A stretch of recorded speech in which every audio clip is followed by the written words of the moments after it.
Winky face. See ya! What's up everybody, this is Master EN Gamer, and if you're watching this video, then that means you're most likely interested in learning to play the cutest hero in all of Overwatch, Wrecking Ball. Ah, look at his little face. So in this video, I'll be covering 5 important tips to help improve your Wrecking Ball gameplay so you can become the alpha hamster in no time. Special thanks to Blizzard for sponsoring this video, and now let's dive into the hamster strats.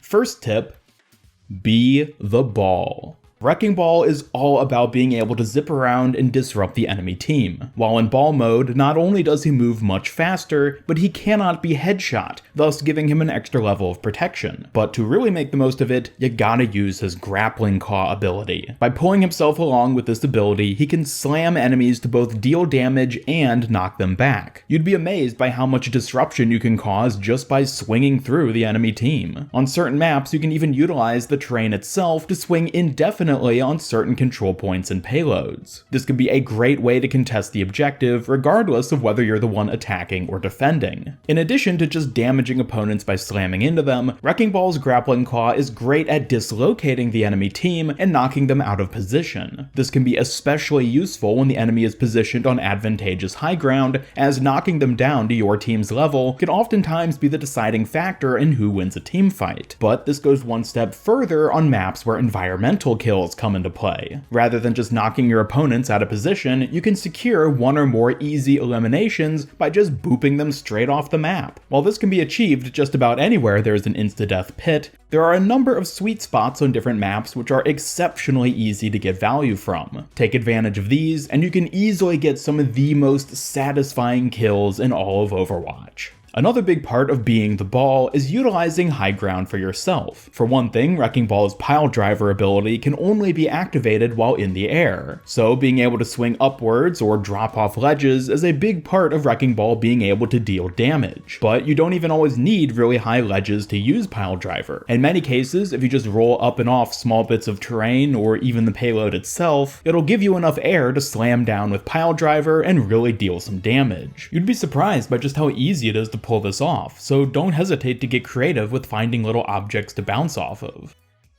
Moving on to the second tip, you gotta know the maps. While knowing map layouts is important no matter which hero you're playing, it's exceptionally crucial for Wrecking Ball for a couple of different reasons. First is that, in order to make the most of being the ball, you gotta know all the sweet spots for grappling and flanking routes to get around the enemy. Oftentimes when playing Wrecking Ball, you don't want the enemy to know you're coming until you're already on your way out. Nothing is worse than engaging the enemy team only to get stuck with no escape. That's a pretty sure way to both die and feed ultimate charge to the enemy. Instead, you'll want to make sure you have both a route to engage the enemy and disengage. Sometimes this will be the same route, other times it could be two different ones. It really all depends on which map you're on and where the enemy is located. On top of this, it's often a good idea to mix up when and where you strike. A clever opponent will quickly pick up on your tricks if you keep hitting them from the same angle every time, so knowing all the routes available to you can really help you to mix things up and keep your enemy on their toes. Another reason why you gotta know the maps as Wrecking Ball is so you know where to find health packs. As a big speedy tank who's going to be spending a lot of time behind enemy lines, you won't always have access to the healing of your team's support heroes. Don't get me wrong, they'll love the ult charge they get from healing you, but that isn't always an option when you're on the flank. So you should definitely know where you can find your own healing when need be. Even as a big tank like Wrecking Ball, knowing where to quickly grab a small health pack can oftentimes be the difference between life and death.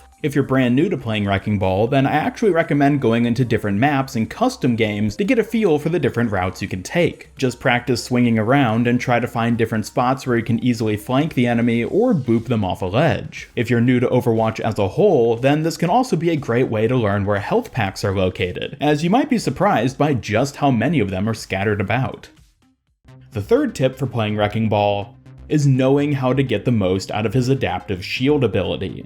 Even with his large health pool and speed, Adaptive Shield is a crucial ability for being able to disrupt the enemy team without dying yourself. By default, Adaptive Shield grants Wrecking Ball a small amount of bonus shield health. However, this amount can be increased based on the number of enemy players within close range of you when you first activate the ability. For each nearby enemy, you get more shield health. This means that when Wrecking Ball is within range of the entire enemy team, he can get a huge boost to his health pool. And if used strategically, this can keep him alive long enough to deal a lot of damage to the enemy before needing to retreat. Additionally, the bonus health provided by Adaptive Shield doesn't give ultimate charge to the enemy, so don't feel hesitant to let your opponent strip it away while you're busy bashing them about. While in the heat of battle, it may be tempting to just pop Adaptive Shield as soon as you engage the enemy, but ideally, you'll want to hold it until you're in a position where you're physically close enough to as many enemies as possible in order to maximize the amount of protection it grants you. In fact, there's a number down by your health pool that indicates how many enemies are within range to contribute to it. For newer players, this can be very useful as it helps you know how much shield health you'll gain at any given moment.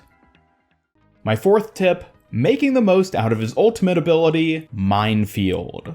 Minefield can be an extremely powerful ultimate in terms of both area denial and securing kills, but like all things, it hinges on knowing when and where to use it. In general, you'll mostly want to use Minefield while on the objective. Whether you're attacking or defending a capture point or payload, Minefield can be a great way to deter your enemies from getting near it. With each mine dealing enough damage to two-shot most heroes, Wrecking Ball can easily turn just about any objective into a death zone with his ultimate. However, you shouldn't just pop it willy-nilly. There are a few things to keep in mind when using it in order to get the most value. First is the size of the point you're trying to control. If you're contesting something smaller like a payload, then it might be fine to just deploy the mines from the ground. But if it's a large capture point, then you may instead want the mines to be spaced out a bit more in order to cover more area. In order to do this, you'll want to be airborne when using your ultimate, as this will cause the mines to spread out farther before activating. As you can see here, the mines cover a much wider area when deployed from the air. However, just keep in mind that while the minefield itself will cover a larger area, each individual mine will be farther apart from each other. This will make it easier for enemies to navigate the area without actually hitting the mines, and therefore in some instances it may be less effective. But while objectives are usually a good place to deploy your minefield, there are other ways of using Wrecking Ball's ultimate. Choke points for one could be a prime location to drop your little explosives. If the enemy is trying to make a push through a narrow point on the map, and you're able to get in there and use Minefield, that'll oftentimes put an end to their entire push right then and there. It's even better, however, if you can use your ultimate after some of them have already pushed through the choke. This then splits their team in half and effectively allows your team to divide and conquer the enemy.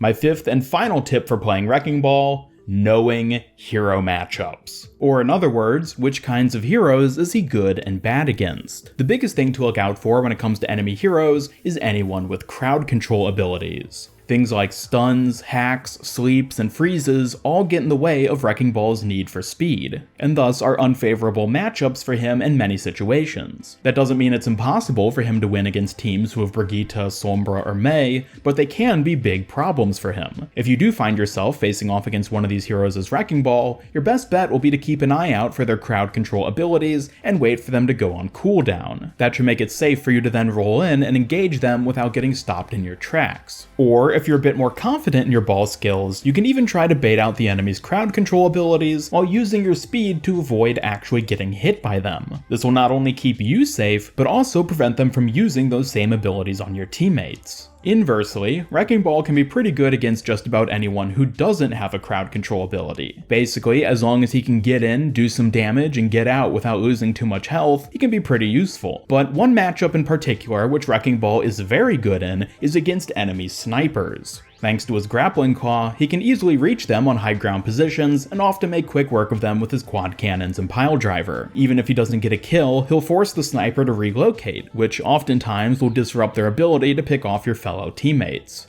At the end of the day though, Wrecking Ball can be a really good pick in a multitude of situations, but even if you're a pro, you'll more than likely encounter circumstances where he simply isn't a good pick. If the enemy has a really good Sombra and they keep shutting you down over and over again, then your best bet is just to swap onto a different hero. There's no shame in having to switch heroes, and the key really is being able to quickly tell when Wrecking Ball isn't working. The surest sign of this is whenever you're unable to keep your momentum going. If your movement is frequently being interrupted by the enemy team, or maybe even just the map itself, then it might just be best to play another hero for that match. But don't worry, Hammond will forgive you, and he'll be eagerly waiting for you to play him again soon.